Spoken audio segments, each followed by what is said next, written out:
Hello, Hello. hello, hello. Happy Thursday. It is Thursday. It's raining here in the Windy City. We finally Really? got some storms. My name is Lisa, This is Marie. and you are listening to Murder with My Sister. Hello, everybody. Hello and welcome, all you new listeners. All two and a half of you. Love it. so, Hi, Aunt Deb. No. she doesn't know what a fucking podcast is. I had called you earlier in the week to tell you that I was listening to like for those of you, Kristen, who listen to all of the episodes, you know that our recordings are rough. Okay. They're hard to listen to. Hopefully you like what we say enough to stick through it with us. Stick And with then us. someday you can be like, I remember when you guys sounded like shit. And I would be like, oh Yeah. my God, me too. But so my sister and I are trying to figure this new platform out, and so she's like, "Go ahead and listen to the episodes on your way home." So I did. I Which one was it? Which it one? was the Women of Gary? No, Women, the the Chicago Strangler? Strangler, the Chicago Okay. Strangler. Okay. And I made the mistake of listening to it immediately after listening to True Crime Garage. And one of On the those guys, same I think. subject? No, no, no, different, but, like, I was just listening to it, I'm like, "Oh, let me listen to mine real quick," and that one of those guys I think is a legit, engineer Oh, of. like a professional, like actually went to school to learn how to use all this stuff? Yeah, so they sound, like, beautiful, and their Yeah. voices are romantic, and the captain sounds like butter, Like and butter. so then when I put ours on, I was like, "Oh, God." But it kinda, like, if you give it just a minute to go away, you kind of acclimate to it. So I was listening to it, I'm like, "Okay, okay, alright, I can hear us both, okay, we're okay." And I got about 10 minutes in, and you had said something, and I started typing, and it sounded like fucking kielbasa's banging away at that fucking keyboard. The sound was so crazy. When I first heard it, it was like this, and I literally jumped in my car, and I'm like, "What the fuck am I doing?" And then you're still talking, and I'm just typing, like, rage typing so hard I was with gonna my say, was it sausage like fingers. furious typing? I don't know what I was looking up, but it was it was a heavy, hard lookup with heavy, hard fingers, and I laughed all the fucking way home. I was laughing when I pulled in the driveway because I'm like, "Somebody's gonna listen to that," and immediately gonna be like, "What did you see their Gmail was? Murderwithmysister@gmail.com." I'm gonna go ahead and okay, so episode 3 in approximately 12 minutes and 37 seconds in. What are you doing? And for though if that's what you're gonna do, like, bros, I know what I was doing. I was rage typing for Yep. whatever information I needed. It was so funny, though. My fingers sound like it was just giant sausages flailing all over the keys. That might have been the episode before we even tried to get some kind of semi-professional situation going on, where Oh we my were god, you think we're plugging. professional? I said semi, don't get Oh, crazy. okay. I mean, okay. But we were plugged into the computer USB ports with both of our microphones, and we were using, like, the computer as the brain. Mhm. Do you remember that? I do. And then it wouldn't let one of us talk loud, wouldn't Yeah, let both of us talk. It was crazy. it's And then crazy. we got some help, and I feel like it was a little too complicated. Yeah, and I think my sister's paying for our services on Riverside, is that right? Yes, but it's not But terribly expensive. It's manageable, so so thank you, Riverside, for helping us out in the yes, event that this sounds better. I had to at least, I think it sounds better, and I had to at least do, like, a subscription instead of the free tools because I was Mhm. like, "Sis, I need all the help I can get We here." need help. We need help. We need the A help. lot. I need a I'm lot of okay. help. Like, my sister was just explaining to me, she's like, "Lisa, there's no save button. There's no save button." I'm like, "Bro, save buttons are gone. Everything is supposed to be saved automatically." Like, they stopped making save buttons just like when the first what were they called? DVD came out. Come And on. I was like, "Where's the fucking rewind? Like, how do I rewind this when I'm done?" Oh, Lisa. A I DVD? I thought I was looking for, like, Oh. "Be kind, rewind," and I was like, "Where is how do Oh. I get this back to the beginning?" And the guy I was dating at the time was like, "You're joking, right?" And I'm like, "I'm trying to put your fucking DVD back to the fucking beginning, so the next time you watch it, you don't have to rewind it." And he's like, "Oh, no. Oh, no." He's And like, then you "Well, never it's" saw him again? it was wait, what were they called? Scenes. It was set he's like, "You just go back to the beginning. You just go to the beginning." I'm like, "I don't get it. It's too much. Too much." Oh, poor So now sissy. so now it's I know. You know what? And that's fine. If anybody at work is listening, they're all nodding their heads right now furiously. They're like, "We get it. We know her. We know." Yep. I'm the Yeah. idiot that always clicks on the fucking spam mail when, like, the president of the company is like, "I need you to send me a No. gift card," and I'm like, "Oh my god, the president needs my help," and I fucking Lisa. every time I click on it. Sometimes I'll hear them in their offices, and they're like, "Lisa, don't click on that," and as I'm like, "Oh, oh," and I'm like, "But what if the president really needs my help?" All right, note to self, don't let my sister use my computer ever. Oh god, no. No, that's why Eric keeps giving me the oldest computers in the house. The one that I'm using is, like, the newer, oldest one. And he's like, "Well, you've been doing really good with this, so I" Oh, is that Justin yelling at the dogs? Yeah, they're being stupid. So That's much funny. stupidness. I'm funny. Okay, Ugh, so there's a fly in my room. Ugh. I Anyway, don't see Fee anywhere in there. Is she hiding her cub? see her Oh, there ear? she is. I see her See her ears. ear?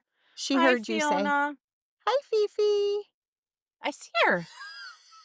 Hi, Fee. She's like, "Dogs So, are stupid." yeah. So, when this episode will be dropping, who only knows Who because knows? I know I think we're breaking like the number one rule of podcasting, which is like don't pre-record. And you know what? Really? Rules are made to fuck if I know. Rules are made to be broken. It's like maybe we'll Everybody do our own thing. everybody I listen to, some of them will say like, "Oh, guys, we understand that there's some kind of new development or whatever, but when this dropped or when we recorded this, it was like 4 weeks ago." And then they drop it. Yeah, Ours are gonna we'll be like a year ago. You know, if we wait, we'll almost be back on track with our timing. I was If we thinking that just too, if we because I wait a think it couple more was like months, yeah, September when we started yeah. a better Then it system. then at least the time of year in terms of weather and whatever related calamities would be, like, appropriate. Well, it was 4th of July weekend recently, so I hope Cashy doesn't like fireworks, people. my son, I love it. "Mom, mom, fireworks, boom! Shh. Oh, hurt my arm," and I'm like, "No, they don't. You've never been out in a firework." But he's so dramatic about it. He's like, "Mom, big fireworks, boom!" And I'm like, "I know." It's So, okay. I know He he tells doesn't me, have he's to like, like "Mom, them. maybe next year." "Okay, okay, buddy, maybe next year. Maybe next Maybe. year." Mhm. Maybe. We'll see. Well, we will see, cause We'll we'll see. see. Mhm. Alright, so Imma go ahead and get started here. Do tell. You have a Um, story to tell me? I do, I have a story to tell you. What are we talking Um, about? the sources for this story are a Wikipedia page, wiki. And then I did listen to True Crime Garage episode 640 and 641. So Okay. I say again, like, if you want quality research, like these Mm. guys legit seemed like they Mm. talked to detectives and like reviewed case files. Mm. I scrolled the internet like an internet fucking troll. And then I fact check through them. So we'll see I how would it goes. I would say that our type of storytelling is just that. We're gonna tell Mhm. you a story. We're not gonna know everything No, I because don't know we're not anything. what do they call those people? Know it Investigative alls? journalists? Oh, sorry. Yeah. Yeah, that wasn't me. No. Or armchair detectives? Again, No. no. But I here's mean, the so story. I do have a pair of binoculars for whatever that's worth. Okay, so and then I did scroll some articles from the Chicago Tribune who kept up on this case through the decades and really put in the effort for it. So my story starts on January 8th, 1993 in the Mm. city of Palatine, Illinois. Palatine is located People. Palatine is Okay. I think we might have mentioned that we were doing this last week, so it's no surprise. But, I mean, but Mm. if you all wanna be like, go ahead, do a collective sigh right now. Okay, Mm. so Palatine, for those of you who are not familiar with the Chicagoland area, is located roughly 35 miles. Depending on traffic, it's going to be about an hour drive northwest of Chicago. And what I did was I used Sears Tower as my starting point and then kind of went Nice. from there. I feel like that's like a middle of the city kind of point, even though I guarantee you it's probably not. It's probably like almost as east as you can go without falling in the lake. So I have to tell you, when I was Yeah. there in June, Hmm. I was on the Blue Line coming in from O'Hare, and there was a family, mom, dad, and a son who was probably like teenage, like high schoolish. Hmm. And the mom said, "Oh, look, you can see the Sears Tower." And I was like, "I am Yay. so happy right now that you called it that." Yay. And Good she for started her. she laughed a little. She's like, "Yeah, I came here in the 90s and went to school here and that sort of thing. The kiddos never been. We don't live here anymore." She's like, "So it was always the Sears Tower." And I was like, "Amen, sister. Always, always, and will be. Amen." So, during that time of year, we all know January in the Chicago, Mm. um, was around the mid-20s, so and that would be Fahrenheit? Are we Fahrenheit or Yeah, we're Celsius? Fahrenheit, Fahrenheit, baby. okay, Yep. F. But I did read that there were some warm-ups earlier in the week, I think, like, just a few days before that, it was, like, 42 and 48, which, Sounds like Chicago. happens. Yeah, that happens to us. Yep. But that particular day, there was snow on the ground, and it was in the mid-20s. Gas at that time was around $1 a gallon.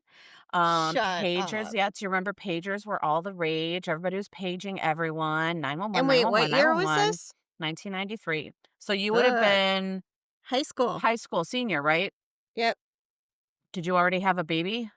Not quite. It was January 20th, January 8th, 8th. Victor, 1993. I didn't have a baby till January 27th, 1993. Was that your senior year? Yeah. Did you take time off? Did you take No. maternity leave from school? No. Oh, gross. Remember, Aunt Becky watched them. I remember. Mm. Yep.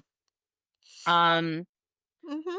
Society had broken free of the 80s and grunge music started to make its way onto the scene. Mm, mm, Smashing mm, Pumpkins were all there, Depeche mm, Mode, and the other greats, depending on whatever your taste of music is. mm. And then also what happened in January of 1993 on this night was that there were 7 employees that were closing up a Brown's Chicken and Pasta located in Palatine, Illinois. And what happens next is just beyond horrible. This is the story of the Brown's Chicken murder. So, like I said, I did source the Wikipedia True Crime Garage episode 640, 641.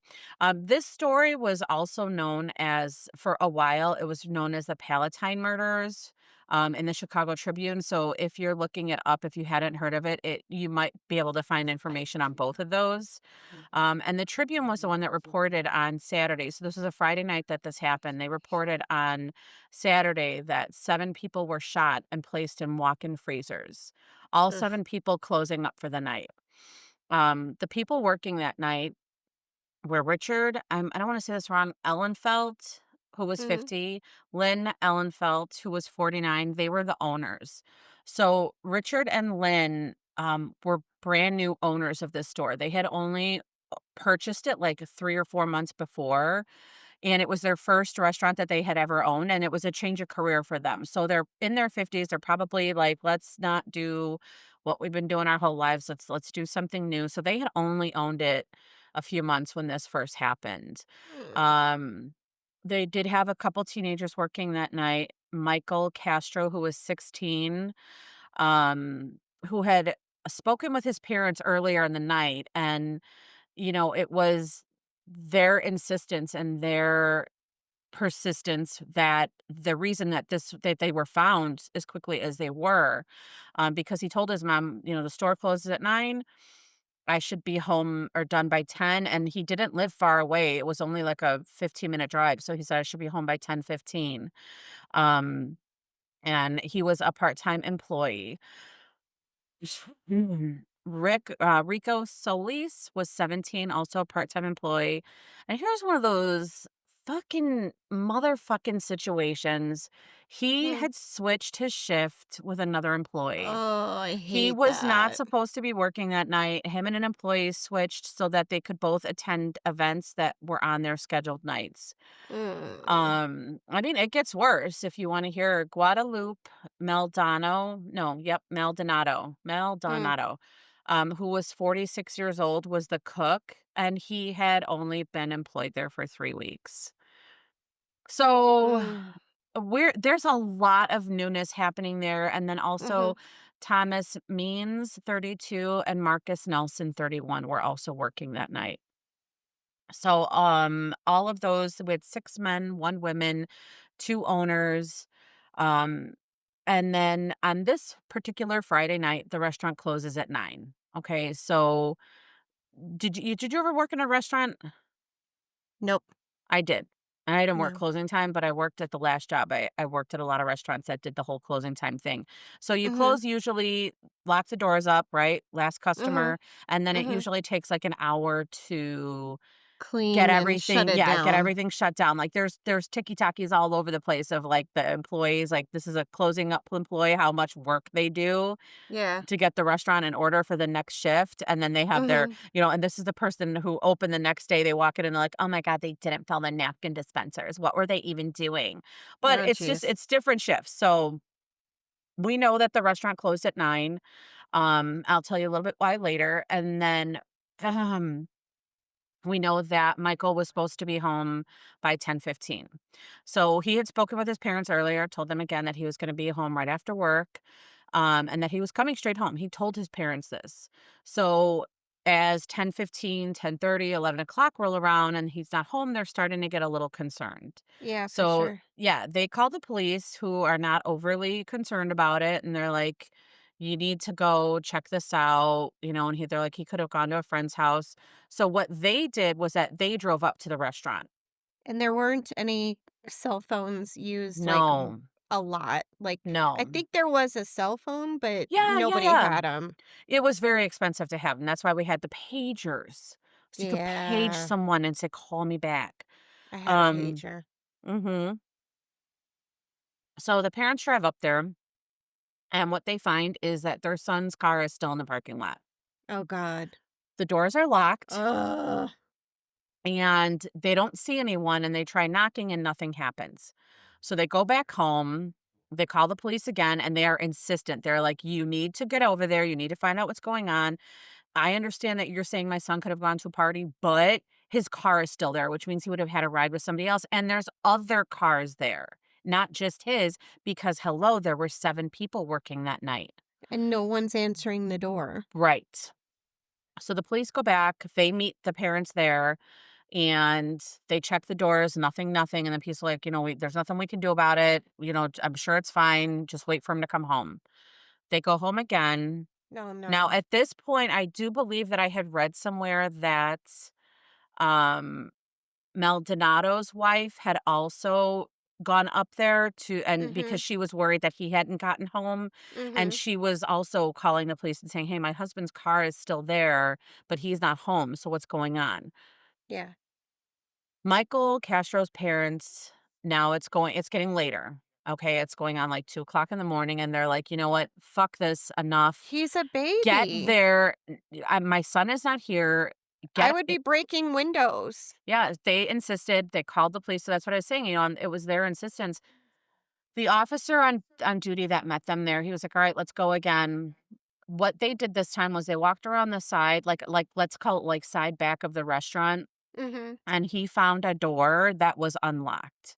Oh. So, I don't know if this is like a door that I mean, it obviously what is a door that the perpetrators would have gotten out because again, it was unlocked, but all those restaurants, like even when I used to work at the last company and Mhm. I have restaurants, they're like, "Oh, just come through the employee entrance." And there was nobody there, like one person working in the kitchen, one person in the bar, but I would open the door and walk in and they were Yeah. unlocked, like they were just an open door. But if you Yeah. didn't know, then you might not have known. There So were times that I would go through the Dunkin' Donuts drive-through, and uh-huh. the drive-through is behind the buildings, Right, right? right, right. And the smoke shop and other places, like, they've Mhm. got their back door to Mhm. the alley just wide open, Mhm. and they're up front where the stuff is and the counter is, but you could, like, walk in there and they might not even know you were there till you were on top Yeah. of them. That's an interesting point. All those little strip malls have their doors to the alley open, just propped They're open. always propped open. I don't know why. I don't I know. judge people. Get it together. So Just saying. at this now this I think this might be the second time or the third time 3rd time, yeah. that they're going up there. The the parents of Michael Castro are there. The police officer's with him. He finds the door. They're getting ready to walk in and he's like, "Oh no, no, no, no. You are waiting out here." And thank God Thank God. because he reported that he felt like something was amiss the Mhm. moment he walked in. I don't know if it was a struggle. I don't know if it was blood. I did see or hear some reports that maybe he saw a hand was when he realized that things had gotten Mm. really bad. Mm. Um, so it was around 2:30 in the morning on Saturday morning that the police discovered that there were 7 people that had been shot. All of them had been shot, and one of the victims, Lynn, did have her throat slashed. Oh, jeez. So it was reported that they were all found in one walk-in freezer. And I do think that there was like a cooler and a freezer at the time. Mm. So like one is a refrigerator, one's a freezer. Yeah. Um, I don't know if that was holdback information because, like I said, they maybe the newspaper said it, maybe they just didn't correct them. But at the initial reports, it was stated that they all were found in one place. And Mm. I know, we talked about holdback information, which I totally get. Like, Yeah. you have to be able to distinguish the difference between somebody who maybe calling and saying, "I did it," because they're sick or Yeah. but in a case like this where it was unsolved for so many years, It was a long time. how many how much how what like, at what point do we look at what you're holding back? Is it preventing you from solving the crime? Because I know you wanna be able to convict Yeah. the but you gotta be able to catch someone first. Yeah. So And that's the same with, like, last week with the Delphi murders is yeah, exactly, we exactly. know that you have to hold something back, but then you still have to kind of satisfy the public outcry for whatever information they Right, want, and, some people just want to know because they're sick, right, and other people are like, "Tell us so we can protect ourselves or so that we can help you," but right. yeah. So, now think about this now, though, that officer found them and had to report the scene Mhm. while the fucking parents were We're standing outside. outside waiting. Yeah. Those parents were outside. They had been calling and calling and calling, and they knew like only I think a parent can know at 10:30 something was fucking wrong. Did they ever determine, like, when they came the first time, like, if they hadn't sent him home, would they have interrupted something? Don't do that. Don't you Okay. do that. I'm just It's an saying. excellent question because I look at it the very same way. Like you're oh shit, battery saver. And we're back. I know. Oh my god, I'm so sorry. My fucking computer was about to die. The screen went dark right in the middle of that story. Oh my god, it's like almost when you're ready to and then you got meow. So,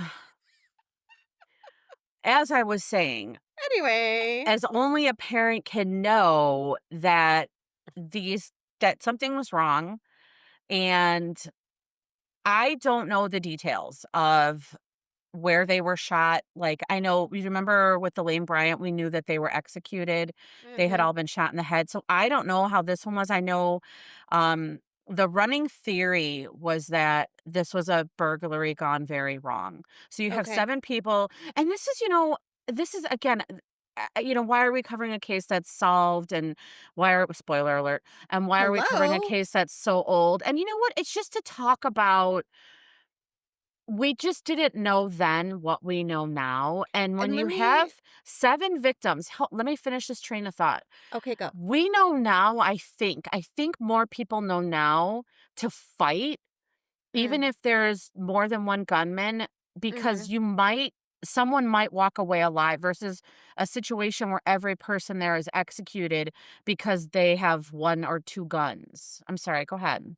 So my other thought was talking about these stories is this unfortunately or fortunately, it doesn't fit the narrative that I'm going to describe, but I think about this case every single time I see 1 or 2 16-year-old girls at Cold Stone Yep, closing up for the night. yep. No fucking adults, Nope. nobody there, like, literally, a child is Mhm, closing up the store, mhm. and that's supposed to somehow be safe.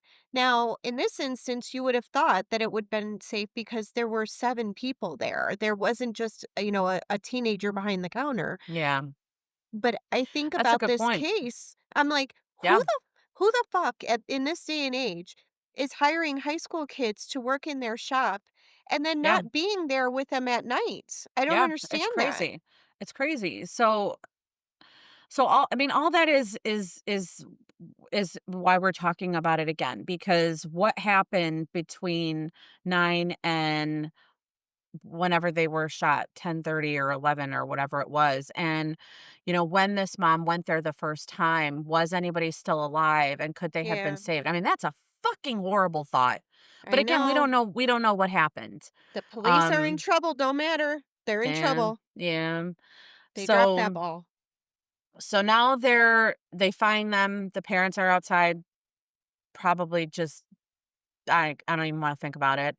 And inside, one of the things that they have going for them is that the bodies were in fact put in the freezer and or walk-in fridge. So one of the things that is against you, when time is not on your side, it's collecting evidence, removing Mhm, bodies so that deterioration or decomp doesn't affect any evidence.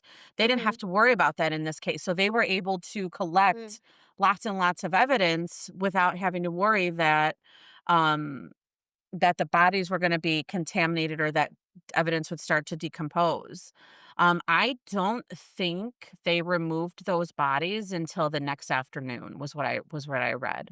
Alright. Um, so the police knew at this time that DNA was a thing, right? They knew that, They had a um very, like, it wasn't being used as early widely. Yes, yes, so yeah. 1993.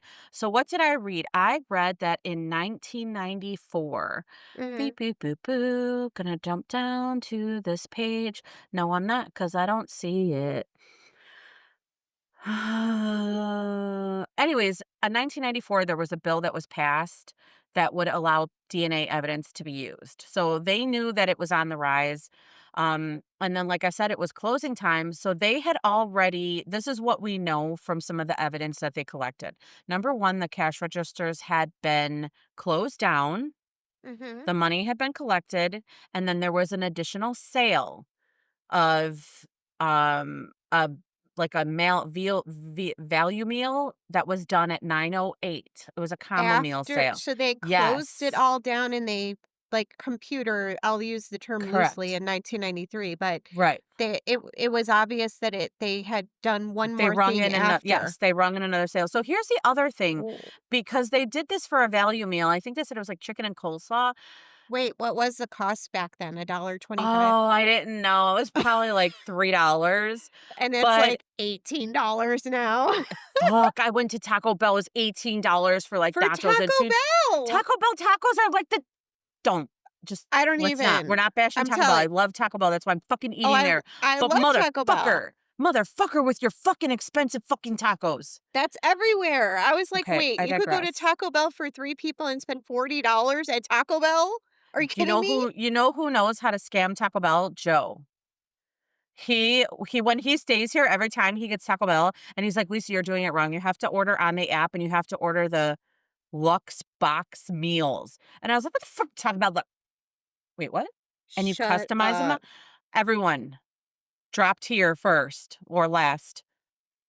You have to try these Lux boxes because you get to Okay. customize them, and it Okay. comes with everything, and they're like $10. Shut up. Fucking it comes with a drink, it comes with nachos, it comes with, like, 2 or 3 items. $10! All right, I'll look into it, but I gotta have an Girl, app. you Okay. gotta do that's how they get you. So, anyways, so we know Anyway. that there was a sale ring in. We also know that because they had started closing, you know how sometimes when they're, like, not busy and you're like, "Alright, well, I'm gonna start cleaning up the restaurant, Yeah. refilling the napkin holders for all those motherfuckers the next day." Wiping, They yeah. had also emptied the trash already. Mhm. So Mhm. when the police went to start collecting trash, what they found in the trash was the receipt, and the leftover meal, which had DNA on it. Yeah, it did. So they knew this Nowadays, you would because be the like, trash had already been "Cha-ching!" taken out and everything was already done. So In the words of Karen nope, in the words of Patrick and Jillian, "Stay stupid, motherfuckers. mhm, Stay stupid." mhm. So, um, one of the things that they thought was that obviously did I already say they thought it was a robbery gone wrong? Yes. So we know that the registers were closed down. There Yes. was a safe that was apparently visible to customers. Oh, Um, that was on some kind of time lock. So you could like access money if you needed it for like, I need 20s or I need ones. I Like it was a gotcha. smart safe at the time. Okay. And there was money still left in there that they think they were not able to access. Oh. But they do believe that they were able to get the cash from the registers, which they thought was around $1,800. So For 7 people I died for girl, I was just $1,800. going to fucking say that. Like, when you think about Oh my and I know, god. I mean, what was $1,800 back in that day? I think they said it came out to, like, $2,400. But, like, I No. I I cannot wrap my head. $1,800 right now would, number 1, like, pay for 1 week of daycare and, like, basically some groceries Maybe, if you're lucky. and put some gas in my cars. Mm, So, like, 7 people needed to die, but what they think happened mm, is that the one person died, and then they're like, "Fuck, we got 6 other witnesses," and it just went really, really bad. mm, So, as far as witnesses go, they have none, right? They have no witnesses. Everyone that they talked to from that evening reported that when they were there, it was business as usual. mhm, There was no security camera footage from mm, that time. So all they had to work with was the combo meal and the DNA and the leftover receipt, which at the time they were not able to get fingerprints on. mm. So Okay. immediately following this, a man was arrested on Saturday afternoon who was a former employee who had been Mm, fired. And he was like, I'm going to get even with them. They arrested him immediately. They collected evidence from his house, and he was held for 2 days for questioning and was released, very clearly released, like, this was not our guy. I'm not naming his name because I don't think that's fair, other than just to say that the police were trying to this was important. They were trying to do their work. They were trying to get somebody in custody. Um, and they were doing the best that they could with the evidence that they had. okay. That's the thing that's fucked up is that of course we look first for, the motive, the ex-employees, and then Yeah. nothing happened. So now we're going on a year after the killing, and the task force there's still a task force, is reward money, and Mhm, they go on record, they go on the media, and they're like, this case will be solved. And I think it's because they knew that at some point they're going to figure out how this DNA works and they're going to get it retested. mhm. Um, However, though, like 5 years go by and then 10 years go by. Yeah. And then in 2002, sorry, Mhm. um, they had a renewed interest in the case when they started retesting the DNA. So Okay. the task force that they had put together was like, let's start re-interviewing these people. Time has a funny way of clearing up memories. And then, like what we all know, somebody back then, I was living with this guy. He scared the shit out of me. I'm not going to say anything. Yeah. This guy died. I'm not, I don't have to worry about him now. So they started calling all these witnesses, and they got in touch with one witness. Believe her name was Anne Lockhart. But she And wasn't a witness to the crime, or she was no, there at the same time? She was somebody they interviewed because of a potential what Link a somehow? link there, thank you, I couldn't think of the word, I'm like, "There's gotta be a like, a link." Okay. And she says to the police now very differently than she said before that she knows exactly who committed these crimes, Oh, because they told her. but So at the she time, she didn't know. well, she knew, but I think she was dating one of them. It's Oh, total no. speculation on my part, oh my god. Oh, geez. I know I speculated, I love it. So she implicated Juan Luna and James Degorski. Now, we know the police had saved the evidence from that night, and we do Yep. know that at this time they had pulled DNA and that they also were I think they got fingerprints, but I'm not 100% sure. Okay. So they start interviewing these 2 witnesses. They're taking their time, they're not scaring anybody. They interviewed Luna, I think, in his home and was like, "Oh, we're just gonna get DNA, from all of our criminals." Oopsie, no, our citizens. So he submitted his DNA, and after like a long while of waiting, it came back that it was positive. So he was the one who was eating the chicken that night, which isn't a crime, but he insists that he was never there. So one of 2 Oh, things is it. You were either there and all this time you never told the police, "Hey, I was the last person there and I saw this, this, this, and this," or you're just gonna keep denying that you were there because you were the one that fucking killed him. yeah. So after some cajoling, he did confess to the murders, and then he also named his friend, the James Degorski. The police did interview him, and after lots of interviewing, he did confess also. So they went to trial not until 2007. Holy Um shit. they were found guilty in 2009. They were tried separately, and they were both found guilty on all 7 counts, and were sentenced to life in prison without the possibility of parole. I do think that Illinois tried to get the murder what is it called? The murder like, what is it called when they wanna murder them?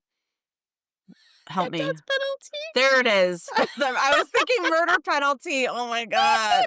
I was like, "They're trying to get the murder penalty?" No, they were trying to get the death penalty, but it didn't work out that way, and then Illinois ended up abolishing the death penalty anyways, so they were both Yeah, I sentenced to know. life in prison.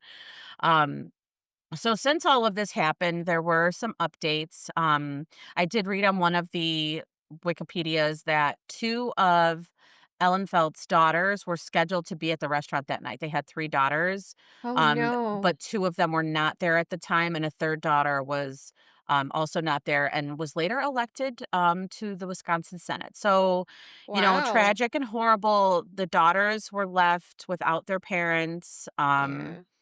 But it sounds like they might have pulled through and done okay. Huh. Since they were found guilty and incarcerated, both Luna and Degorski have recanted their confessions. And I did read, and I toyed around with not saying this because I don't like it, Hmm. but I think it's a fact, that Degorski did sue the sheriff's office and was awarded a settlement of, like, $400,000 because What for? he was severely beaten during his initial. Dude, so when you say they were, and I'm doing the quotes, they were Yeah, interviewed. yeah, yeah,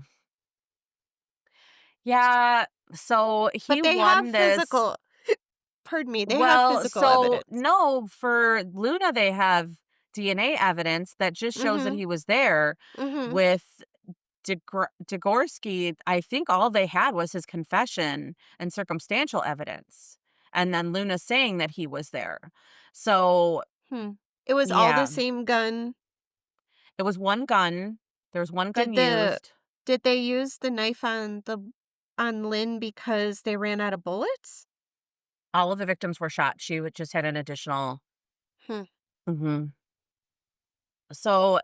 I mean, I didn't wanna share that information because, like, I mean, it is what it is, it but is it's tough. yeah.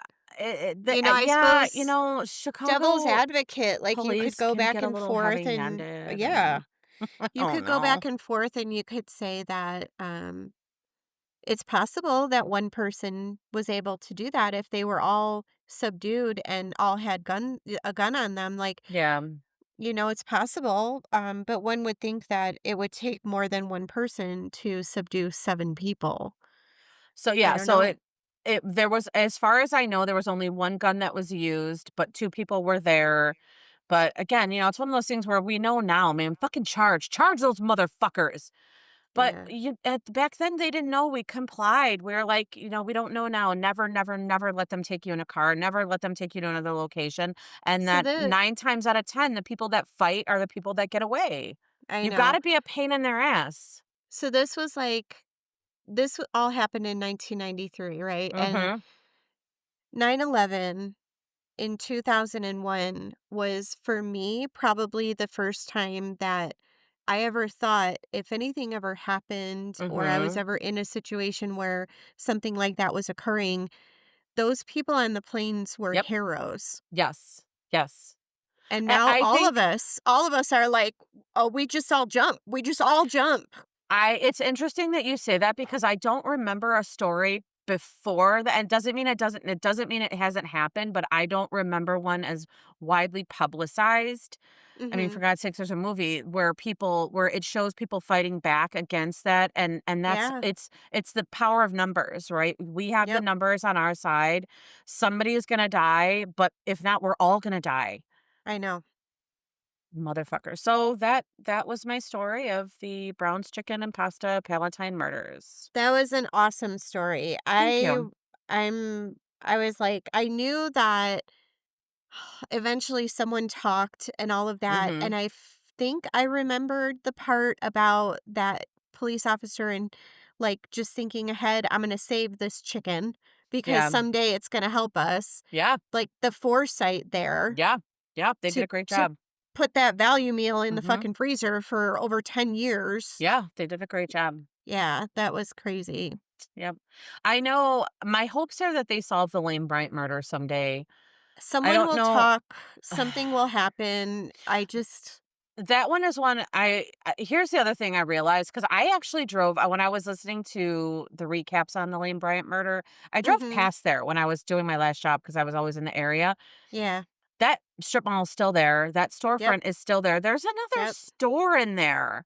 Yeah. Like, I mean, do I you know. just not do that? The Lane so one thing with the Lane Bryant thing, and I think it was Lane Bryant thing in Illinois anyway, was that they started to make it hard to get out of those strip malls by a car. They started Yeah. to make it the parking lots in such a way that you had to, like, go around the berms and the Mhm, curbs and, mhm. like, there wasn't just a straight shot out. Yeah. And I remember hearing that, like, after that happened, that they would plan their little strip malls or whatever in such a way that and we bitch and complain because I didn't know that actually, but it makes sense because there have been strip malls I've gone into and I'm like, "How the fuck do I get out of here?" and they do it on purpose, so if Yeah. someone commits a crime, it's harder for them to get away. Yeah, that one The was a bad one. the Lane Bryant one is it was like the stars aligned for whatever asshole this was Yeah. because he got on that fucking highway right there, It was and right, you're you were out of the unfortunately, yes. state in less Both of than 20 these minutes. both of these occurred right near, big interstates, and unfortunately, I mean, you're still in the heart of Illinois when you're at Palatine, maybe not the heart of Illinois, but you're not near a state border like you Mhm. are when you're on I-80 in Tinley. Like, you're only 20 minutes and no traffic to Indiana. For God's sakes, you could even take surface roads. Yep. But, so what I realized when I was doing this story, I think I'm gonna be done with Illinois for a little bit. I Well, think I think the next time that I have a story, I'm gonna take a break from because I'm starting to get wigged out, like, too it is hard. wiggy. It It's is too wiggy. hard, and I'm like, "I don't need to hear about any more happening in Illinois." There's so I much. know. There's way too much. Mhm. So, um, my story for next week, we're going back in time, y'all. Mhm. We're going back to 1980s, early Oh, 1980s back when we did everything wrong. in Florida. Mm. You know, It's I was talking a to Vintage story. Oh, okay. I was talking to one of my coworkers about the 80s and I was like, we just did so much wrong in the 80s. We just didn't know. I'm like, we fucking put lead paint and everything. We didn't Mm, know about black mold. I'm like, we dressed mm. our kids in flammable PJs and then put them next to a fucking electric space heater. Like True story. we were trying to set ourselves on fire. That's why they say our generation is like, you don't Feral. fuck with them because we survived all that shit. We're the ones, Mhm. what do they say? Like the only the fit survive or whatever the hell. Like, Yeah, I don't that's know. us. Hello. Do you remember do you remember when I broke my foot the first Yeah. time? Yeah. And And you're, I stayed at school all day, yeah, and then I walked home a fucking mile. at least a Fran mile. it was a full mile. Fran gets Yeah. home and she's like, You didn't break your foot if you were able to walk home." And I'm like, "Able is one way of putting it. I fucking hopped all the way home, motherfucker." And you And were then like 7. You were like I was in 7, 8 3rd years grade. old. I was 3rd grade, and Eight. All again, right. 3rd grade, walking a mile home by myself to be a latchkey kid. Anyways, Limping I home. hopping like a motherfucker. I get home, she takes off my fucking shoe, and she's like, oh, fuck," 'cause, like, you could see the fucking bone out of the Oh. side, and she's like, "God damn it." Not like I'll never Oh my forget it. god. Oh my god. Yes, Not yes, no. none of Mm-mm. that. She's Oh, like, "God fuck. damn it, Lisa." And I was Now we like, have to go to the yeah, hospital. that's what she said. "Now I gotta take you to the emergency room. That's Ah, gonna be a fortune." I'm like, "I'm sorry. I'm that fucking 7 or 8 years old, babe." Oh, that was the worst. unbelievable. So Mhm, Alexis, when she was probably around the same age, 6, 7 years old, she fell or slid down the slide or something and she hurt her arm. It mhm. did not look anything out of the ordinary. Like I'm looking at it, I'm like, it doesn't look like it's hurt. But she kept holding it and she's like, it hurts. And this is the story with you in the foot that I was like, don't be frightened. Just Mhm. take her to the Just hospital. Get take the her in. x-ray. Do Don't it. do it. Don't do Do it. it. Do it. Fucking Fucking Fran. kids. Fucking Fran. Oh, I mean, let's do it. Come on, George. Let's go. There it is. Come Now we can on, officially George. finish. Okay, Let's go. bye-bye. Bye. Bye. Mixed and edited by me, Marie Abenante, parentheses, sort of professionally, end of parentheses. Executive produced by my sister, Lisa Linsner, and me, Marie Abenante. Music by John Bartman, track City Girls. Cover art by our beautiful and talented niece, Alexis Marie Guerrero. And we did all of this on our platform called Riverside, which is very user-friendly and lovely, and I hope it sounds good and looks good, and Riverside, forgive us for embarrassing you. And thank you. And thank you.